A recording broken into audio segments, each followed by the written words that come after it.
Good afternoon, everyone. Welcome to the webinar training related to the 2025 Clean Water and Drinking Water State Revolving Fund Intended Use Plans.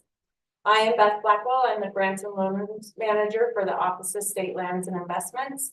With me today, I have Sean King, who is the Project Manager for DEQ and is the individual who's responsible for the IUPs. So our intent today is just kind of to go over the new approach that we're taking and to field any questions that anyone may have, since this is a little different than what we've done in the past. The reason for the change in the process is we are trying to better plan as the programs, as an SRF program, for what is going to come in and try to help you as entities, or you all as engineers helping your entities better plan on when you're going to come in for funding. That way we can tell you, if you're on the top of the list, here's the principal forgiveness you're going to get if you go to three certain board meetings. We're just trying to make things more transparent and to work better. With that, I'm going to swap it over to Sean King, and he can go through the changes, and we'll wait and ask for any questions until the end of his presentation. So at that time, you can raise your hand and we'll go one by one and accept your questions. Okay, so when you guys got our SRF IUP public notices and you clicked on, the little here link, you would have seen what Beth is presenting on the screen right now as far as the project solicitation and application process for the state fiscal year 2025 IUP process. Basically, as a program, we decided to go to a real needs survey process instead of our old process where it was very simplified. A lot of the information that we were really needing to get for the actual needs of projects or systems that have problems or orders to perform from the EPA or from DEQ were hard to identify. So we created a whole little survey. The questions are all yes and no. And basically it will create a point system and a point ranking that we can go by as far as to come up with what we call our project priority list for the upcoming fiscal year. Within this document, the funding amounts that we have available for the next year are there, so everybody knows exactly up front how much principal forgiveness is there. And we will be basically taking all these surveys, compiling the list, ranking them by the points that come out, and making our project priority list from that point system. Basically, when you're filling this out, we want to, it's really a honor system survey. If you do have orders to perform from DEQ or from the EPA that tell you that you need to get a project done, we are going to require that you send that documentation in, because that documentation isn't always readily available to us, as far as especially on the drinking water side, since we don't have primacy.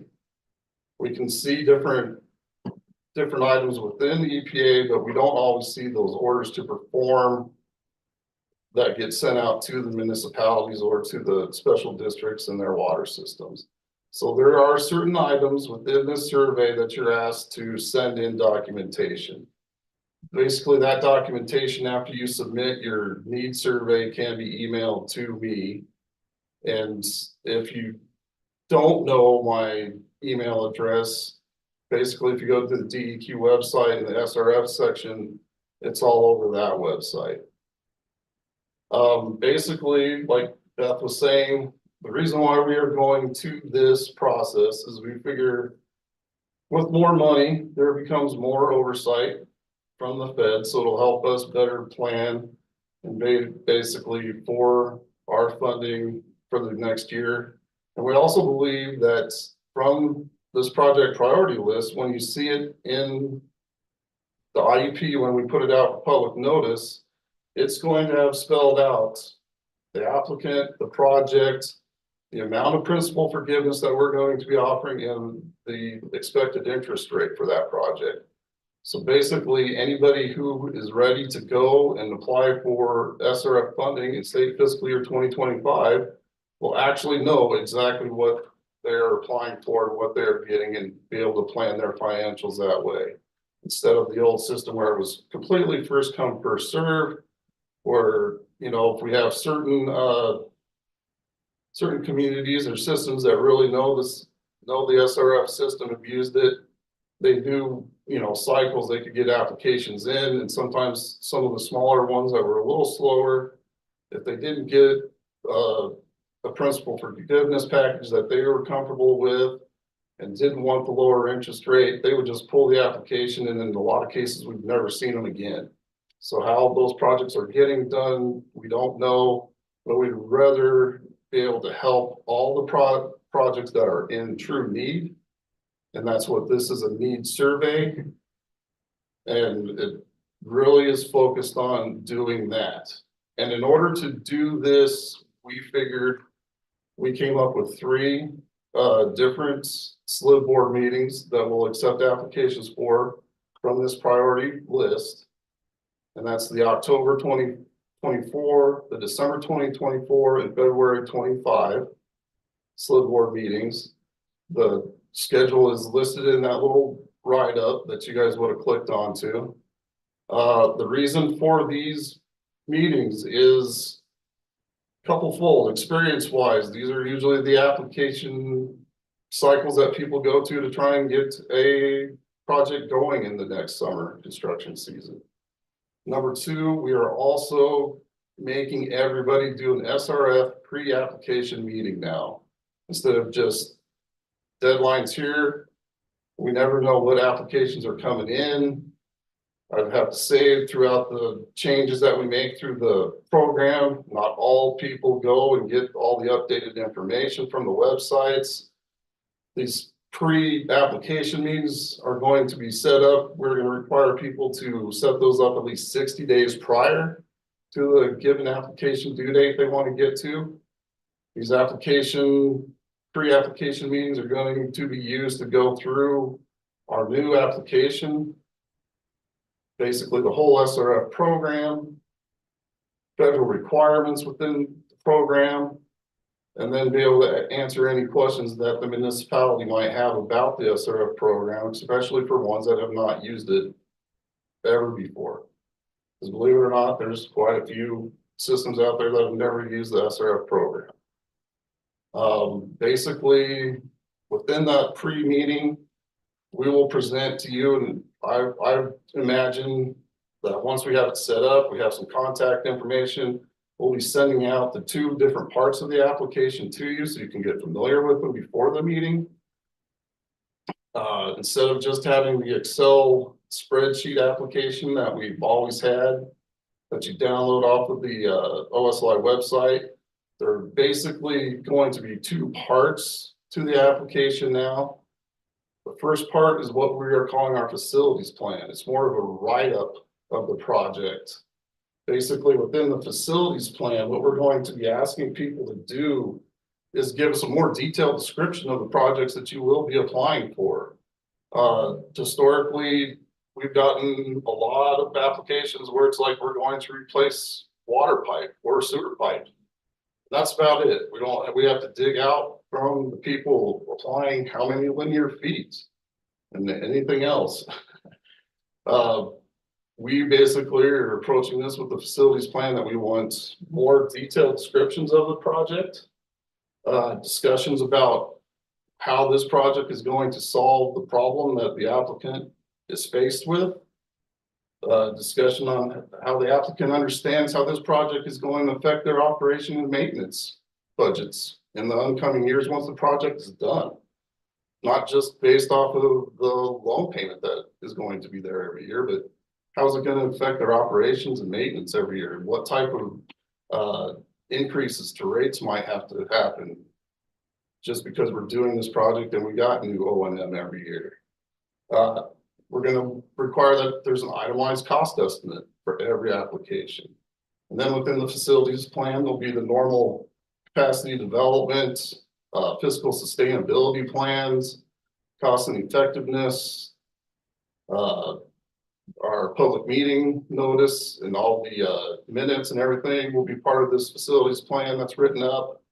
And all of our environmental review should be done by the time we get to the application actually being turned in. And then the second part of the application will be the Excel spreadsheet that most people are used to over the last few years. It hasn't changed a whole lot. The drinking water and clean water tabs will not be there anymore, but there will be 3 funding tabs that are very specific as far as questions that have to do with whether it's a traditional project, whether it's a drinking water lead project. And then the third funding tab is whether or not it is a clean water or drinking water emerging contaminants project. So that's basically the real synopsis of what we're going to be doing in this next state fiscal year and why we have changed our IUP process. Basically, with this new IUP process, we are asking you only submit a survey if you do plan to come in state fiscal year 2025 to get loan funds from the SRF program. In the past, our IUPs, our lists have been 200 to 300 projects long. We can get 50, we've gotten 50 to 100 projects submitted, and we get 5 to 10 applications in a year. We really want to streamline this so that our project has a better, or our program has a better hold of what's coming in the next year. And also for the people who are really serious in the next fiscal year, that are looking for funding, looking to put funding packages together, whether it's SRF only, SRF water development, you already have those funds in play, or any other funding source that you want to pair with SRF. Basically, that's the whole outlook for this, is so that we can have our systems up front knowing exactly what their funding packages are going to be if they're going to come in for funding. We highly recommend that people apply for design loan funds through this process also. If you're not going to do a full design and construction project in the next fiscal year, but you want to get the project design, submit those, please. So basically, when our IUP comes out for public comment, what you're going to see is the same type of write-up. You'll see a list that has the project priority list on it. Then you'll see anything that we could not fit into the project priority list will be a secondary funding list, where if any of those systems still want to apply, they can apply for the SRF funding through the normal cycle. And they're just knowing they're not going to get any principal forgiveness, and they are okay with accepting the lower interest rates that have been designed for the program. It's hard to say. I think that's about it as far as covering the reasons why and the process itself. Basically, within that need survey, like I said, it truly is an honor system. If you fill one out and you just say mark yes on everything, trust me, it's not going to fly. You're probably going to get that sent back to you, or we'll go through it ourselves and we'll assign the points as we see it, because we'll look into all the different systems that we have to make sure that what you are trying to get out of points, actually, we can have some proof for it, or we'll be just coming back to you for proof. You'll find within this survey, there's, different categories. There's categories for green projects. Those are different. What's in the survey are different type of projects that we have seen in this state, or that the EPA has deemed these are green type of projects. And if you would like to go into that category. We know that they're fundable green projects. If you have anything you think is a green project and it's not on there, there is a section, that you can click for that. And then you just have to give us a description, a little business case write-up, basically, of what the green project is so that we can get the proper points assigned to you. Anytime through the survey system, you have questions, you can always call and email me at any time also. So at this point, we plan on this just being a real short session as far as describing it. We really rely on people. We got that write-up. We hope that the people, that you went into the survey, you may not have filled anything out, but went through it, looked at it, and really want to open it up to questions at this point.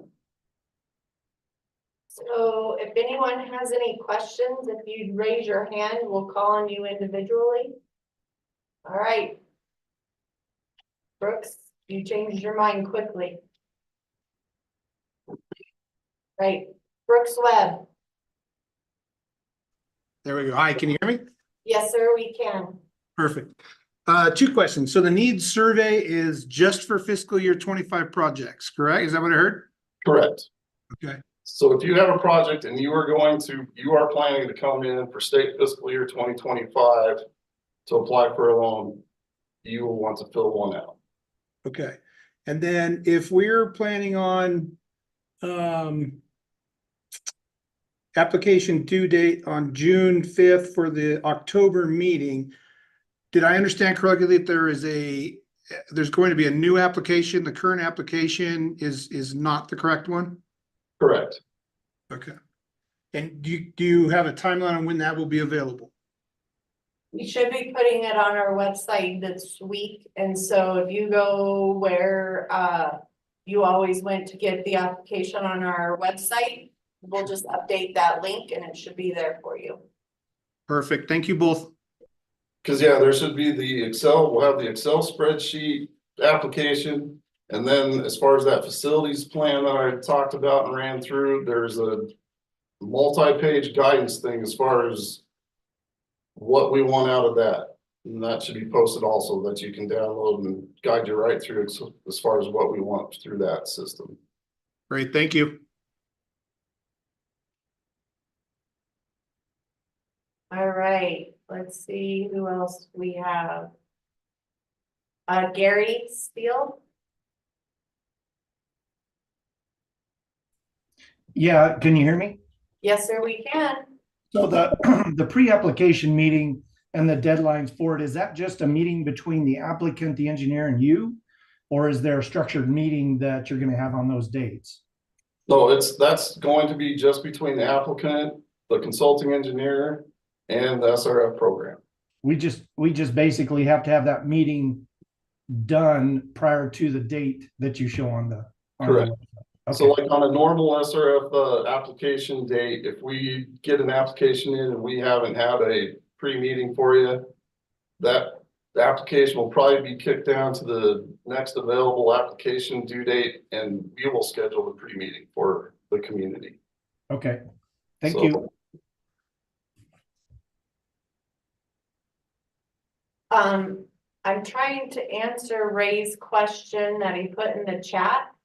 The form that we were reviewing, it's available on our website and it's under news and notices. You can reach it there. And we can also add a link to the Excel file if you want. Nick Seals is the needs survey available outside of forms. It'd be nice to review prior to filling out. We can get that available. We can put it on our website, or you can reach out to Sean King and request it from him. Because yes, we do have it in an Excel spreadsheet format, but you will be required to fill it out through forms so that we have all that information in one given area. That way we're not playing who gets emailed what. But we can offer to send out the Excel or post it so that you can see it all in one one iteration instead of page by page.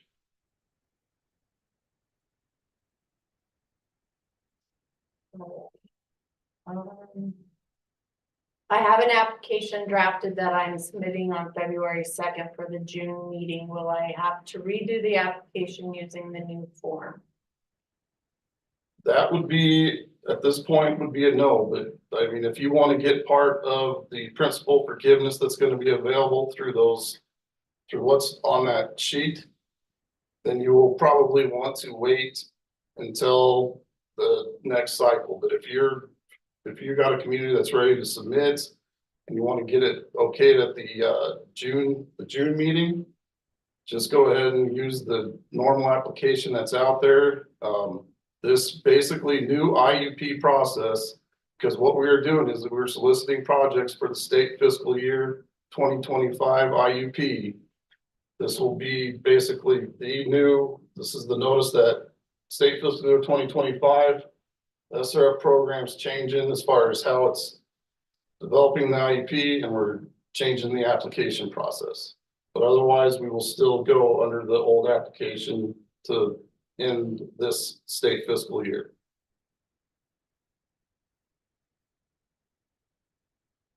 Any other questions? You guys are really quiet. Oh, Chris Lidstone.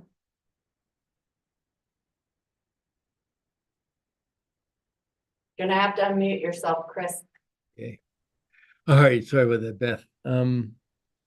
I missed probably the first couple of minutes too. So just to kind of verify so this new process, including the intended use plan, is only for fiscal year 2025. So any projects that are 2026 and beyond, we don't need to even put them on the intended use plan this year, right?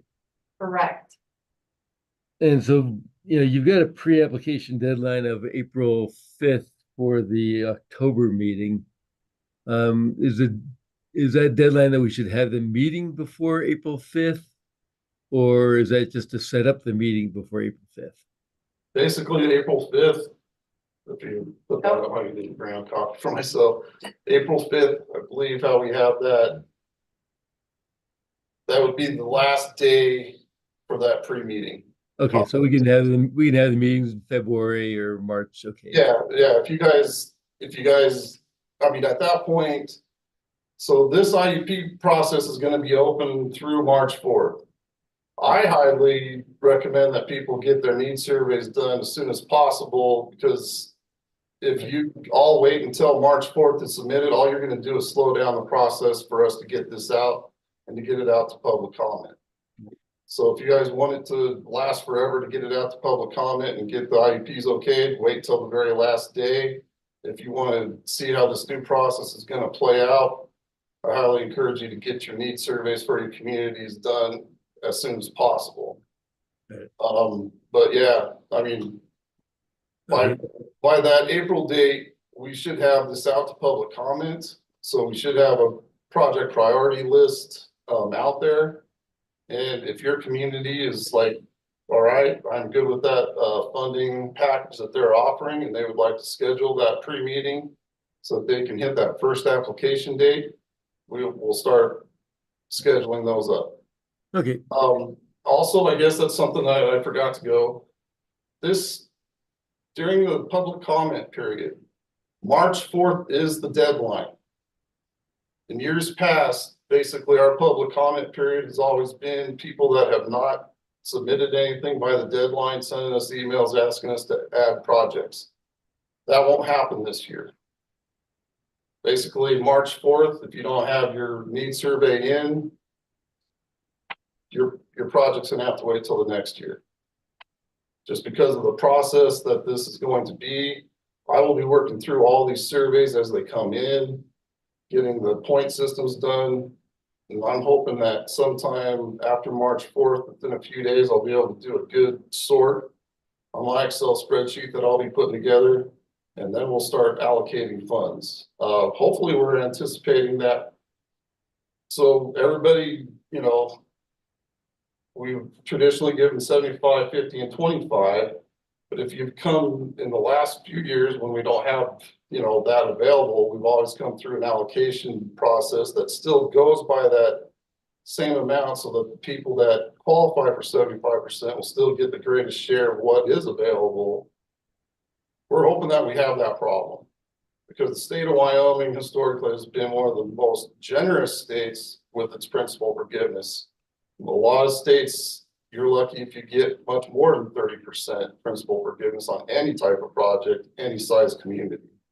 So we're hoping that we have that problem, because we know that there is that need out there, but we are still wanting just projects that are ready to go. So during the public meeting process, I ask everybody, if you submit one of these surveys, once we submit, send out our gov deliveries, all of our notices through all of our different legs that, the IUPs are out there for public comment. I encourage you all to go there, have the discussions with the communities that you represent.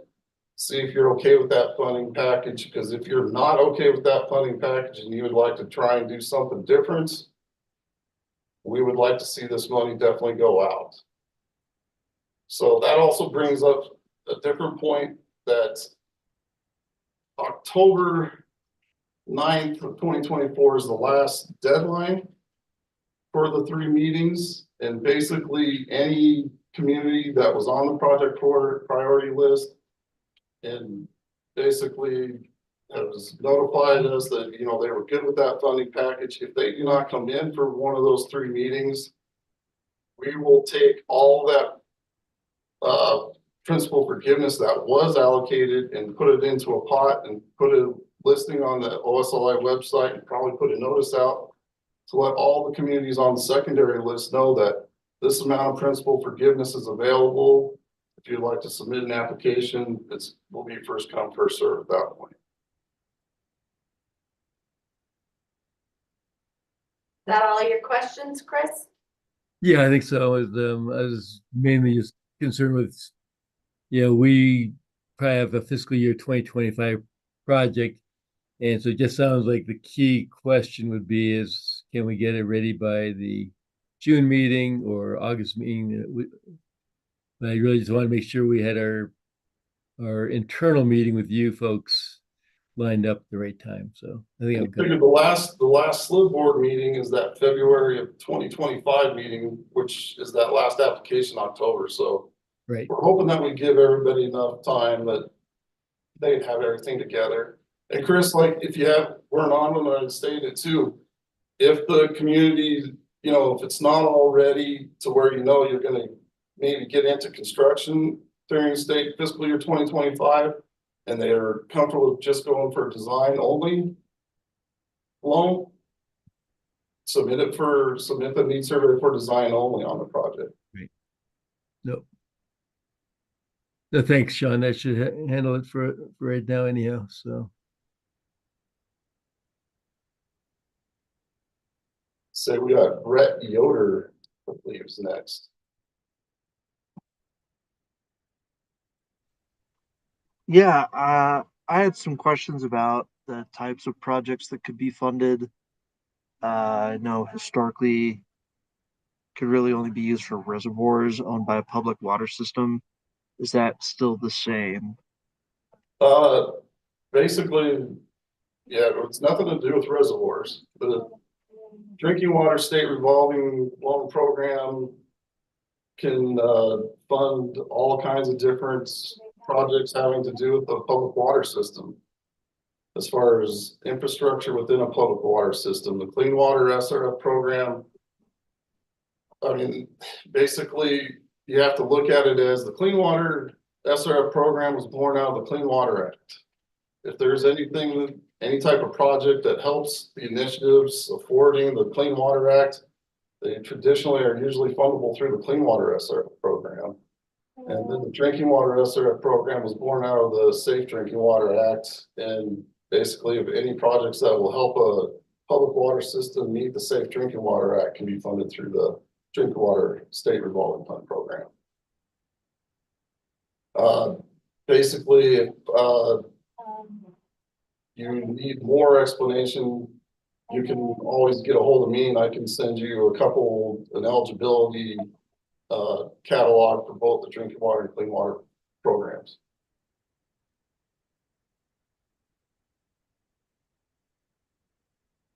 Brett, did we answer all your questions or you got some more? I had a couple more. Is there a limit of funding per project? And do you know how much money is available? So, in the drinking water side, we have far more available funds than we do the clean water side. The clean water side, we are at a point where we are going to have to start using the intended use plan to award funding. The higher ranked projects will get the funding before the lower ranked projects. We are working on trying to transfer some funds from the drinking water program to the clean water program to help ease that that burden, because that's something new. That's something we've never had to deal with. So the amount that you're eligible to apply for, there's not a limit. However, there's a limit in how much we can award based on an entity's ability to repay and available funds that we have in the program. And what about matching funds? SRF does not require any matching funds. However, if you're doing a street project in coordination with a water and sewer project, you would have to find other funding to cover the remainder of the street that doesn't cover the footprint of the water sewer part.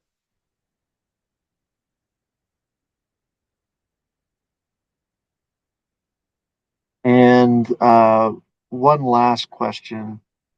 Is there a minimum number of beneficiaries required for a project to be funded? Is that factored into the application?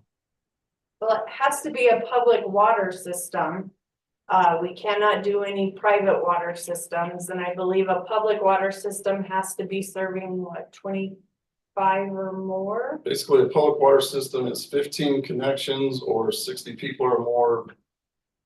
Based, for the majority of the year being served by that water system. I guess really, and with the state of Wyoming, if you're not a taxable municipal entity, you're not Eligible for eligible funding. to apply for SRF loan funds either. I'm sorry, could you repeat that? If you're not basically a taxable municipality in the state of Wyoming, the state of Wyoming rules will not allow us to lend SRF funds to any private citizens. That makes sense. Thank you. So basically, if you have a homeowners association or something that has a public water system and you have not created a special district, until you do that, you cannot come to the SRF program. And we can't pay for a special district to be formed. Any other questions, Brett? Good ones.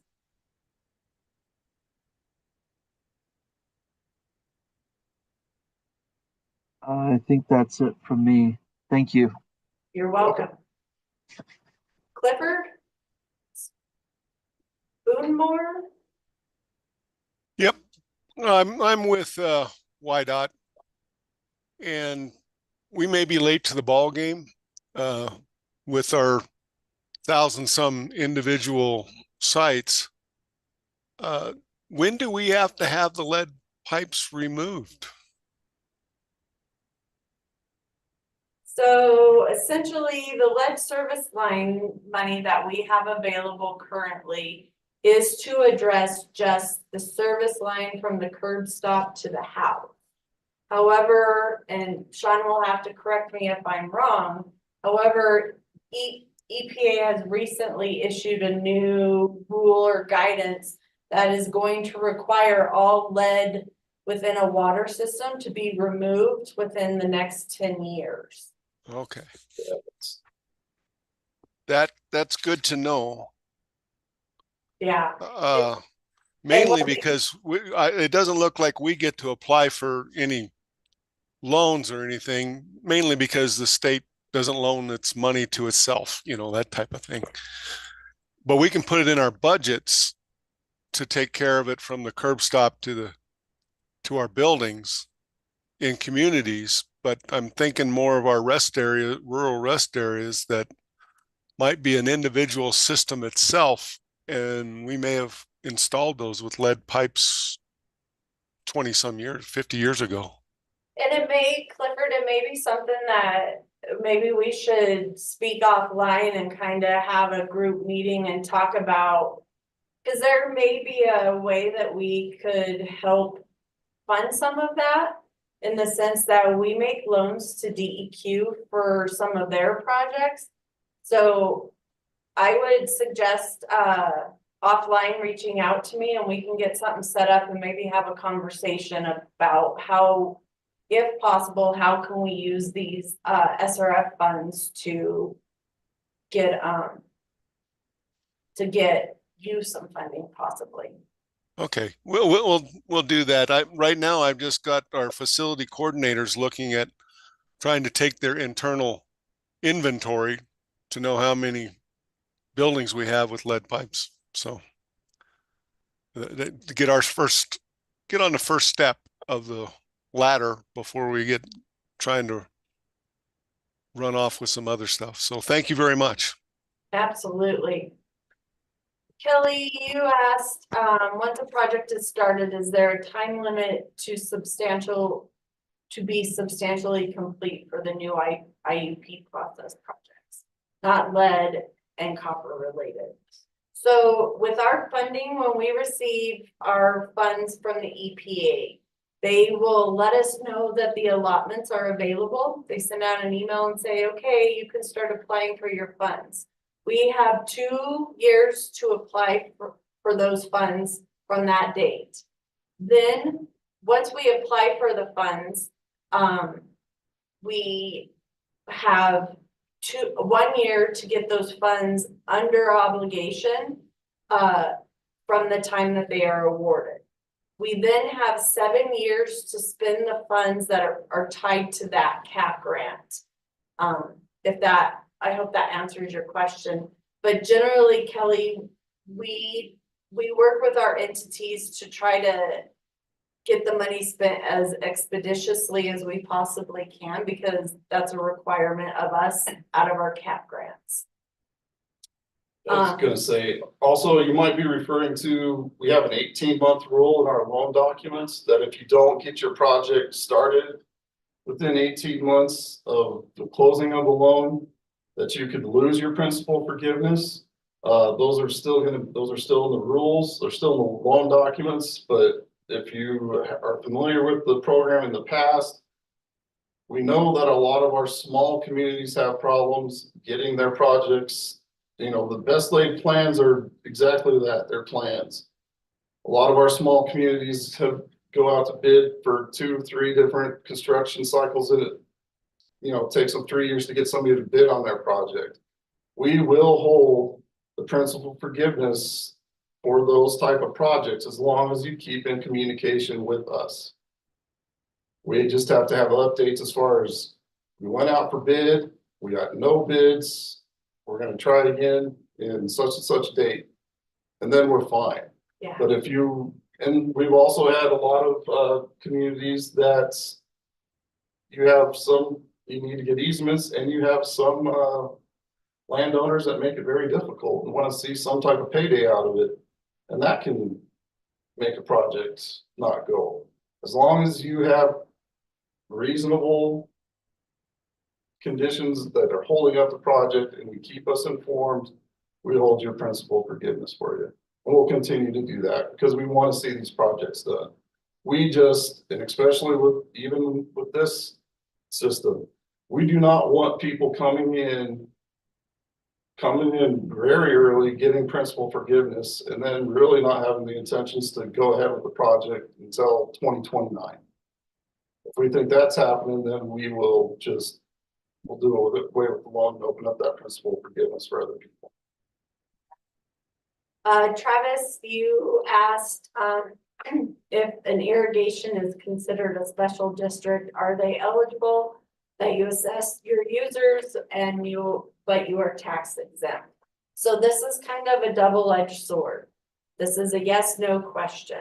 Irrigation districts can apply for SRF funding. However, your project that you are funding must meet the best management practices as established by DEQ for farm loan or farmland management.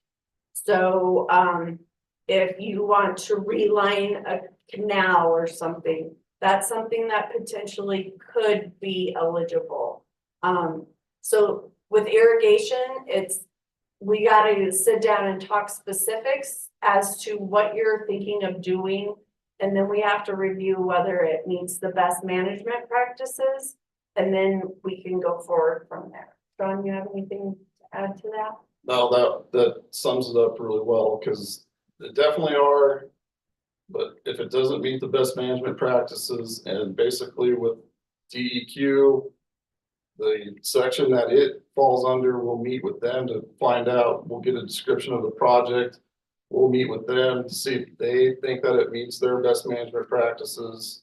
So it's definitely a different process than the normal water and sewer projects that we normally see, but it can happen. Mm-hmm. Travis, the irrigation districts are eligible for funding under the capital construction loan program that is also administered through my office. However, the interest rate is not near as low, nor is there any principal forgiveness. However, with that program, there's no federal requirements like American Iron and Steel, Davis Bacon, Buy America, Build America, that kind of stuff. The other thing I also want to let people know is you're going to want to take a look at our SRF rules. They've been updated and amended. And one of the requirements now within those rules is if your project takes longer than a year to complete, you will be expected to submit to us a updated timeline for your project, just so that we can stay on top of everything and make sure that we're monitoring these projects the best that we can. Brooks, you got some more questions? Yeah, one more. Sean said something that kind of jostled my memory. We've got a project, it's project specific, but we've got a project that's a clean water project. We've been awarded funds for already, but we've been held up with easements. We're still negotiating with the landowner and the landowner's attorney. Because of the time it's taken, I'm guessing at this point that project is going to come in over cost of what we originally anticipated. So if we think that we're going to need to come back for additional funding on a current awarded project, I'm assuming we should also fill out the needs survey for that project. No, if you already have the loan with us for that project, that's a totally different process. You'll just want to get a hold of us and we can send you what you need to do to get a loan increase. Okay. That being on the clean water side, I would definitely do that as soon as possible, because like Beth was saying, we used to have a large pot of money in each fund, our clean water side. We've had a lot of pressure on that in the last few years with a lot of big projects, so you'll just want to get with us on that one as soon as possible. Understood. Thank you. Yeah. Any other questions? Going once. Going twice. Last call for questions. All right, so seeing no more questions, what we will do following this meeting is the link where under our news and notices on Office of State Lands and Investments website, I'm just going to add to the bottom of that form the link to the Excel spreadsheets, because I think we can just link them there for you guys to look at rather than having to reach out and us sending them out to everyone. So I'm gonna try to do that. And then we will get the SRF application updated on our website this week. I would say today, but I don't want to promise that it would be today because I'd probably fail on that promise. So really, we're just trying to make our program better, make it so it's a little easier for everyone and things aren't so unknown.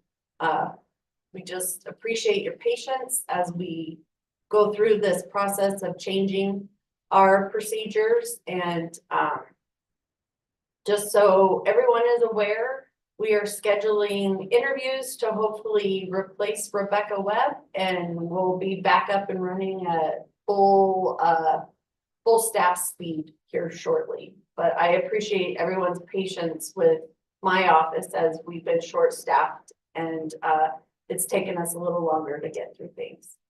But if you have any questions, don't hesitate to reach out to Sean King or myself, and we will get back to you as soon as we can.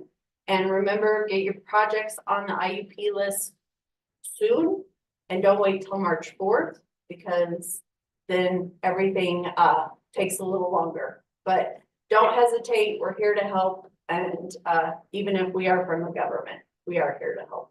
So I hope everyone has a good day. And thank you for taking the time to listen to us, and we'll talk to you later. Bye.